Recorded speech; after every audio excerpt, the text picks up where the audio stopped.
Bon alors je vous propose une toute petite vidéo là pour la rentrée. Découvrir un peu si vous n'avez pas suivi l'actualité de cet été, bah, c'est l'arrivée de toutes ces nouvelles technologies d'intelligence artificielle autour de la création d'images via du texte. Bien évidemment, c'est des outils qu'il va falloir prendre en main, anticiper, s'intéresser, puisque ben, globalement on est d'accord, enfin, il change la donne, c'est le moins qu'on puisse dire. Après, c'est le tout début, c'est-à-dire que ça évolue quasi au jour le jour. On commence à voir apparaître un certain nombre de solutions, notamment vers de la vidéo. Je vous propose donc une courte introduction à la génération d'images par du texte, et donc on va voir essentiellement trois outils qui ont fait un peu le buzz cet été. C'est bien évidemment des solutions comme DALL-E. Je vous ai peut-être entendu parler de ça. Donc on est passé en version 2 cet été, donc avec la possibilité voilà, de créer des images réalistiques et artistiques d'après une description dans le langage naturel. Donc le principe est là, vous tapez ce qu'on appelle un prompt, donc vous tapez du texte, et puis à partir de là, ça va vous générer un certain nombre d'images associées à ça. Donc on peut tester d'autres solutions, vous voyez qu'on a des choses qui sont beaucoup plus cartoon, etc. Donc DALL-E et Midjourney font l'actualité, c'est clair. DALL-E, on va dire, qui est un système qui est basé à l'origine sur un modèle qui était entraîné par rapport à des stock shots. Donc il y a un petit côté peut-être un petit peu plus photographique dans DALL-E, mais on reviendra sur ces spécificités-là, c'est pas plus important que ça pour le moment. Donc l'autre qui fait beaucoup de buzz, c'est Midjourney. Je ne vais pas m'étendre plus là-dessus sur ces deux solutions qui ont fait largement leurs preuves, tout simplement parce qu'elles sont payantes et que bah, pour le moment, j'ai pas trop envie de mettre de l'argent là-dedans. Donc voilà quelques résultats qui ont été faits dans Midjourney. Donc bien évidemment, c'est magnifique, c'est magnifique. C'est un outil, hein, donc on va pas non plus refaire le monde et considérer que cet objet-là n'est pas là. Donc il va falloir désormais travailler avec. Ça reste un outil, hein, donc c'est pas une fin en soi. Les images sont loin d'être parfaites. Il y a toujours un peu de post-prod dessus, mais en tout cas en termes de créativité, en termes de propositions graphiques, c'est quand même absolument incroyable, quoi. Voilà, donc il y a Midjourney. Je vous encourage à faire des tests, hein, mais vraiment c'est quelque chose dont je ne vais pas trop m'attarder dessus, puisque ces deux solutions-là sont payantes et que j'ai plutôt envie de faire moi-même mes tests en local, de pouvoir générer autant de prompts que je veux, etc. Donc on va s'intéresser à un troisième outil qui s'appelle Stable Diffusion, qui est un petit peu à l'origine de toute cette technologie-là, donc qui est open source, enfin pour le moment en tout cas. Alors il existe quand même une interface qui est payante, mais on peut s'en passer puisqu'on va passer par directement l'installation du code et de voir qu'en fait on peut très bien faire tourner ça sur sa machine. Donc, eh ben, écoutez, pour ça, je vais passer par deux solutions qui font un petit peu également le buzz sur Internet pour l'installation de Stable Diffusion entre guillemets gratuit. On va passer par une technologie de type .exe, donc une application que vous lancez sur votre PC et à partir de là, vous avez une interface qui va vous permettre de générer vos images, vos prompts comme ça. Donc super boulot qui a été fait, d'autant plus qu'il a été mis à jour juste hier. Et donc à partir de là, ça va vous permettre de faire vos prompts et sur votre machine. En tout cas, si vous voulez me suivre dans cet exemple-là. Alors, il existe plein d'autres solutions, hein. Si vous n'avez pas l'ordinateur avec les capacités nécessaires, puisqu'on va voir que ça demande quand même un petit peu de puissance de type GPU, donc avec des cartes graphiques, vous voyez, qui demandent un petit peu de, de- de puissance, on va dire. Et donc, il existe des solutions via Google Colab, enfin, etc. Donc, comme c'est une vidéo d'introduction, on va rester sur ces deux outils que je vous propose aujourd'hui, qui sont testés, éprouvés et qui fonctionnent super bien. Et puis, d'autant plus qu'ils sont optimisés régulièrement. Donc, ce qui était pas capable, ce qui était compliqué, on va dire, il y a 15 jours, devient maintenant accessible sur des ordinateurs avec des cartes graphiques de 4 Go de RAM. Donc, franchement, c'est jouable, quoi. Et puis au fur et à mesure, bah, j'essaierai de faire des petites vidéos avec ce que je découvrirai qui pourront peut-être nous donner d'autres pistes ou en tout cas d'autres options. Bref. Alors, donc, bah écoutez, on va commencer par cette version-là qui s'appelle NMKD, Stable Diffusion Guide, pour une interface. Donc c'est un générateur d'images. Vous avez un lien download. Tous les liens que je vous montre ici, hein, je vous les mettrai en description. Donc vous avez un download now ici. À partir de là, vous pouvez offrir aux développeurs un petit peu d'argent si vous pouvez. Ce qui est cool. Et puis autrement, si vous n'avez pas d'argent, bah, vous faites ce lien-là, no thanks, just take me to the download. Et là, vous avez un lien pour télécharger la toute dernière version qui a été mise à jour hier. Donc franchement super. Et puis vous allez voir, c'est quelque chose qui évolue constamment. C'est vraiment au quotidien que ça bouge dans ces choses-là. Donc je l'ai déjà fait, je ne vais pas la télécharger. Prévoyez pas mal de place parce que vous voyez que déjà rien que le téléchargement est un peu lourd, mais en fait vous allez voir, il va télécharger ce qu'on appelle des dépendances et ça peut prendre beaucoup de temps et c'est très long. Et prévoyez environ un espace de 10-12 gigas sur votre ordinateur entre les différentes installations. Il y a quand même pas mal besoin de place. Ok, donc bah, je l'ai fait, je l'ai téléchargé et à partir de là je me suis créé un dossier. Euh, alors moi je l'ai mis dans C parce que j'avais un petit peu de place et un petit peu moins sur les autres, il faut que je fasse un peu de ménage, mais globalement je l'ai mis dans C. Et le seul truc qui est important, c'est que vous devez vous assurer qu'il n'y ait pas d'espace dans le nom. Ok. Ça peut mettre en difficulté l'installation et puis l'utilisation du programme. Donc j'ai téléchargé ce fichier sdgui.5 ce zip là, je l'ai dézippé et donc j'obtiens ce dossier qui contient ce même dossier. Et ici j'ai un dossier complet avec un .exe. Donc l'intérêt de cette solution là, c'est qu'il va tout faire pour vous, c'est-à-dire la mise en place de l'installation qui est un petit peu technique, qui passe par Python, etc. Bon bref, ça demande quelques petites compétences, en tout cas pour suivre ce process-là. Donc si vous voulez vraiment pas vous embêter, je vous encourage vraiment à prendre NMKD, c'est une super interface. Il est globalement à jour en termes de technologie et puis il fait un super boulot. Donc NMKD, alors là je suis en train de l'installer, vous voyez que je l'ai quand même mis il y a plus d'un quart d'heure et j'ai fait que 50% du téléchargement. Donc il télécharge ce qu'on appelle le model file. Donc vous inquiétez pas, ça va prendre vraiment du temps pour l'installer, donc ben, moi j'avancerai au fur et à mesure. Et puis voilà, je suis à 50% là, et puis on se retrouvera donc à la fin de cette installation à travers NMKD. Voilà, on se retrouve à la fin de l'installation de NMKD Stable Diffusion GUI. Vous voyez qu'à la fin, il a téléchargé le modèle, 4 Go quand même. Il a installé un certain nombre de dépendances qui s'appellent Real SRGAN. On verra tout ça, CodeFormer et GFPGAN. Donc fini, tout est installé. Donc à partir de là, on voit que toutes les cases ont été cochées, les upscalers, etc. Donc on peut tout simplement fermer cette fenêtre-là. Vous avez un welcome qui apparaît, qui vous dit les fonctionnalités. Donc je vais faire OK. Et à partir de là, c'est bon, vous avez une interface qui est prête à être utilisée. Je vais masquer un petit peu tout ça. Et puis, donc vous avez également une fenêtre. Alors ça, c'est pour l'autre. Je vais masquer ça pour le moment. Donc vous avez cette interface-là. Donc à partir de là, bah, vous pouvez taper un prompt. Par exemple,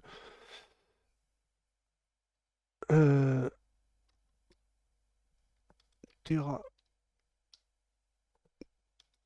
Rabbit. Alors tout se fait en anglais. Il va falloir s'y faire.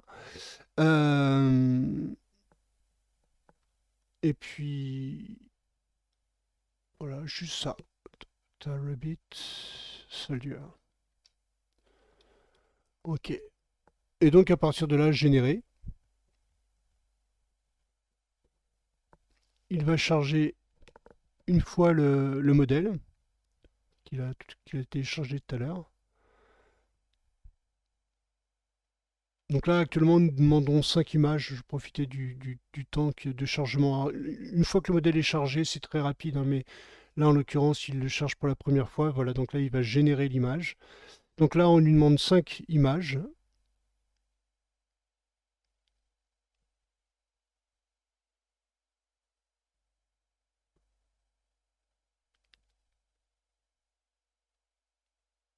Vous voyez que c'est beaucoup plus rapide puisque le modèle a déjà été téléchargé. Bon, c'est pas glorieux comme résultat pour le moment, c'est plutôt sympa, mais c'est pas glorieux. Donc, je vous avoue que pour faire ce type de prompt, le plus simple, c'est de passer par un site qui s'appelle Lexica. Il y en a d'autres, hein, mais celui-là, c'est celui qui fait un petit peu l'unanimité. Lexica.art. Ouais, art. Et donc là-dessus, vous voyez tout un paquet de résultats qui ont été faits dans différents moteurs de rendu, que ce soit DALL-E, Midjourney, etc. et tout. Mais globalement, comme ils partagent tous un petit peu le même univers et le même modèle, à part quelques subtilités et des entraînements un peu différents, bah, vous pouvez du coup vous inspirer de ces modèles-là pour pouvoir sortir des choses qui vous intéressent. Admettons que ce modèle-là vous plaise, bah, à partir de là, vous avez un prompt.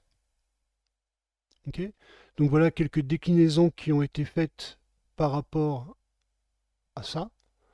Bah, ce que je peux faire, c'est tout simplement récupérer ce prompt-là, donc copy prompt, venir dans NMKD, le coller à la place de ça, CTRL V. Ok. Je vois que j'ai également ce qu'on appelle un seed, donc je vais copier ce seed. Là, c'est la valeur aléatoire de base du modèle. Donc pareil, NMKD, je peux le mettre dans seed. Par défaut, si vous ne mettez rien, il y tape en random, donc il va taper au hasard. CTRL V, moi je veux essayer de retomber sur ce modèle-là. Vous avez une autre valeur qui est importante, bien évidemment, c'est le guidance scale. Donc c'est ce qu'on appelle ici le creativeness dans NMKD. Donc ici je vais le mettre à 12. Ok. Et la taille, puisque ça influe beaucoup sur le résultat, donc 512, 768. Vous allez voir que les tailles dans ce type de technologie sont relativement petites, donc ça sert à rien de faire... alors là, je peux pas, bah, je vais faire 576.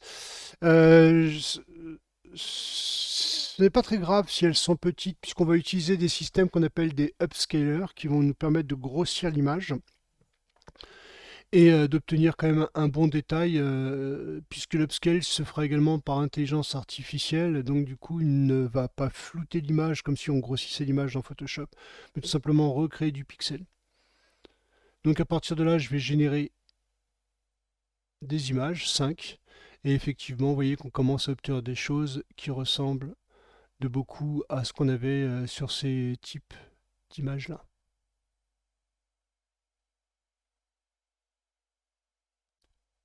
Très beau.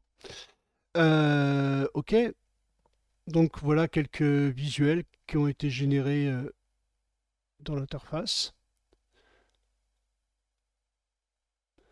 Donc vous voyez qu'on a également des petits soucis de visage, donc c'est quelque chose qu'on évoquera peut-être un peu plus soit en cours, soit dans le cadre d'une future vidéo. Donc on peut améliorer bien évidemment ce type de visage et puis de créer des résultats qui sont un peu plus agréables. Donc pas ça, pour ça on passera par des systèmes ici de... Alors du coup l'interface a un peu changé, je pense que je vais plutôt passer ici. Voilà, en upscaling, il est désactivé et en phase restauration désactivé. Du coup je vais utiliser un nouveau qui est apparu qui s'appelle Code Former. Et ici donc 0, je vais mettre 0,5 par exemple, ici en termes de valeur. Ok, je peux fermer. Et du coup, régénérer mon élément. Et donc ça va faire appel à ce fameux code former. Et vous voyez que vous allez voir que les phases vont être extrêmement... Donc là, du coup, il télécharge ce qui lui manquait, c'est-à-dire code former, c'est-à-dire un système qui va lui permettre d'améliorer les qualités. Mais ça, il le fait une fois. Hein. Une fois que ce sera fait, il sera dans votre logiciel. Et donc là, toutes les phases seront grandement améliorées. Donc là, je suis à 54 mégas sur 104.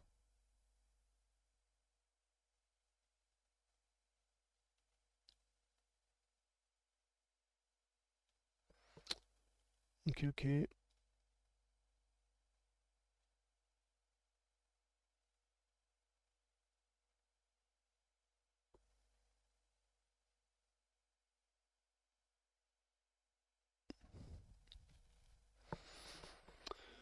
J'en ai un deuxième, visiblement.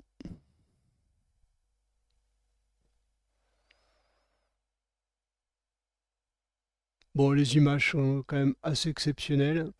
Donc, bah, bien évidemment, il y a plein de problèmes. Ce que je vous disais, les images ne sont pas parfaites, mais par contre, ça quand même, ça vous donne des bases extrêmement solides, notamment les mains, tout ça. On verra que c'est quelque chose qui est relativement compliqué à gérer.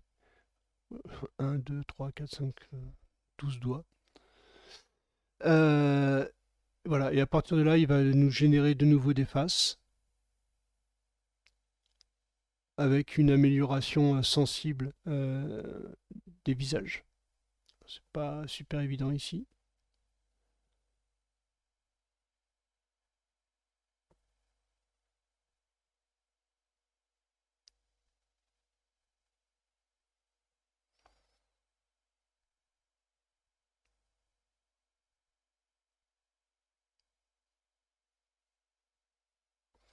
Et donc bien évidemment, à chaque fois que vous allez générer, alors si vous voulez plutôt un seed, c'est-à-dire une valeur aléatoire et de ne pas tomber sur ces modèles-là, bah, vous faites tout simplement rien, vous ne tapez rien, entrez.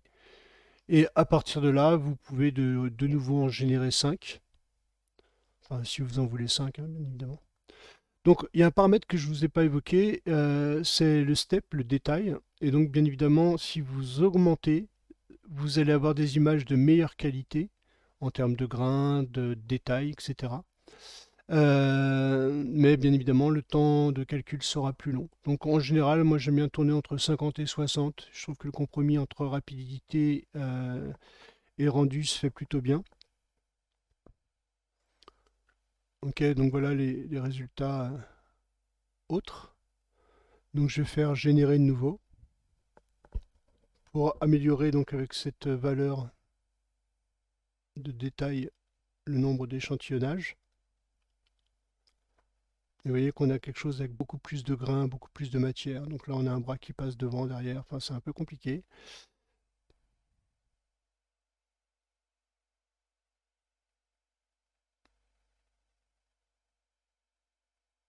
Mais en tout cas, en termes de design, ça peut vous offrir quand même de très belles options. Ok, donc bien évidemment, rien n'empêche de changer les valeurs ici. Si par exemple, ici, je veux pas une attractive female, mais je veux une attractive rabbit female. Ok. Donc à partir de là, je peux générer des images.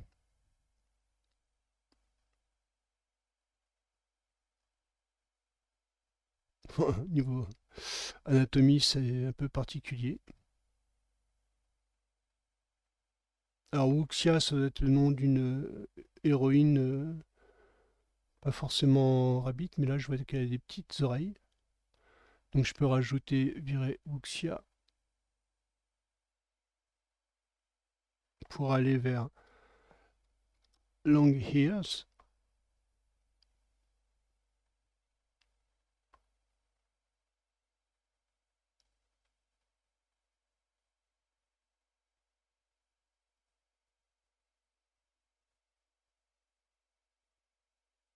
Ok, et puis à partir de là, générer.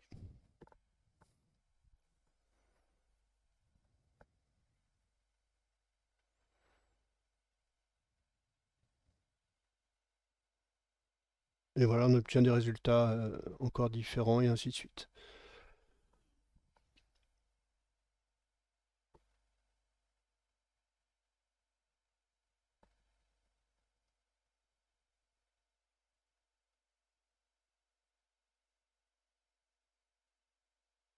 Ok, donc voilà pour NMKD, franchement super outil, rien à faire, juste cliquer sur le lien et puis là vous avez un générateur de prompts sur votre machine, vous faites autant de prompts que vous voulez, vous avez Lexica qui peut vous servir de base pour trouver une ambiance, un style graphique, savoir quoi écrire et ça vous permettra ensuite de faire des variations sur vos prompts, de changer bien évidemment le contenu de vos prompts, mais on obtient des résultats assez incroyables, hein, je prends n'importe quoi, que ce soit en concept design, en c'est dingue quoi. Qui est une interface qui est basée sur votre navigateur et qui s'appelle Automatic 1111 Stable Diffusion. Donc, dans les faits, hein, vous n'avez pas besoin d'installer NMKD plus Automatic 1111 Stable Diffusion. C'est soit l'un, soit l'autre.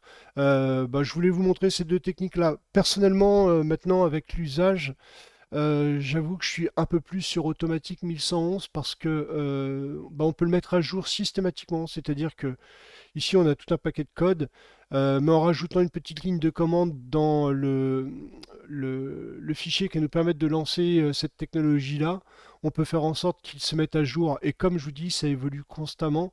Du coup, cette technologie-là, j'ai les dernières versions, tous les add-ons, les choses comme ça qui se mettent à jour dans une interface web. Ok, ça me va très bien. Et puis le résultat est plutôt cool. Et les outils, vous voyez qu'il y a énormément de features. Donc tout un paquet d'options qui ne sont pas forcément disponibles dans NMKD.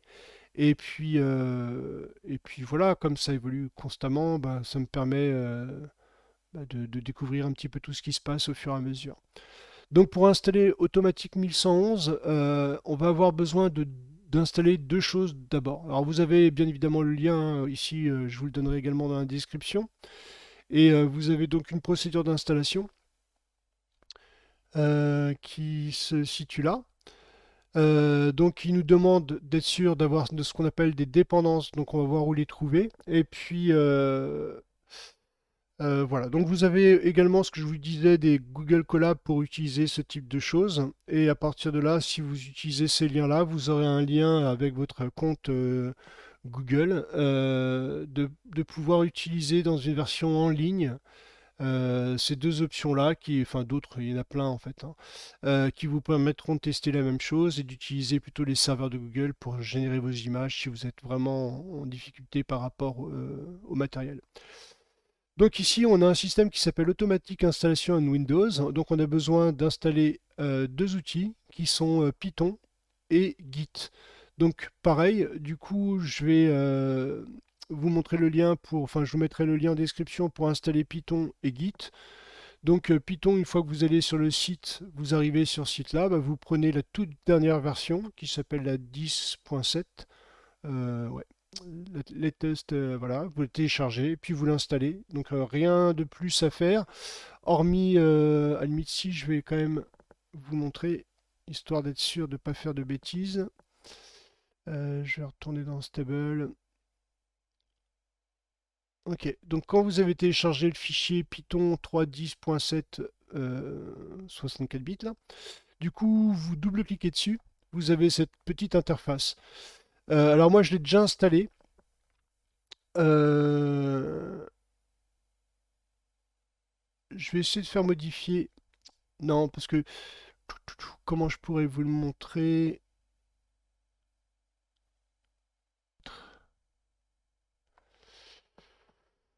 Voilà. Ouais, parfait. Donc, du coup, quand vous allez installer Python 3.10.7, vous allez obtenir cette interface-là. Et ici, il faut vraiment, vraiment penser à cocher Add Python 3.10 to pass. Super important. Deuxième outil à installer, c'est Git. Donc, pareil, le lien, je vous le mettrai en description. Vous récupérez click here to download la dernière version, la 2.38. Et à partir de là, de la même façon, vous lancerez votre Git. Il n'y a pas grand-chose à faire. Et quand vous le ferez, Next, vous laissez tout par défaut, Next. Et ici, juste dire que vous voulez utiliser Notepad comme Git's Default Editor. Comme ça vous permettra d'éditer les fichiers éventuellement dedans, ce qui peut être cool. Et vous faites next, next, next jusqu'à la fin et il n'y a pas de problème. Vous aurez vous aurez installé Git. Donc ces deux outils-là sont nécessaires puisqu'ils vont nous permettre tout simplement d'installer notre modèle là-dessus.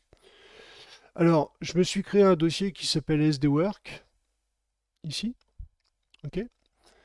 Et à partir de là, maintenant que j'ai installé Git et Python, si je clique là-dessus et que je tape cmd commande, du coup j'ai une interface Windows en commande.exe qui se passe directement dans le bon dossier Stable Diffusion SDWorks. Donc ça, c'est un dossier que je me suis créé et c'est ici que je vais installer l'applicatif qui m'intéresse associé à 1111. Donc ce que je peux faire, c'est aller sur le site 1111, automatique 1111, ici. Ok.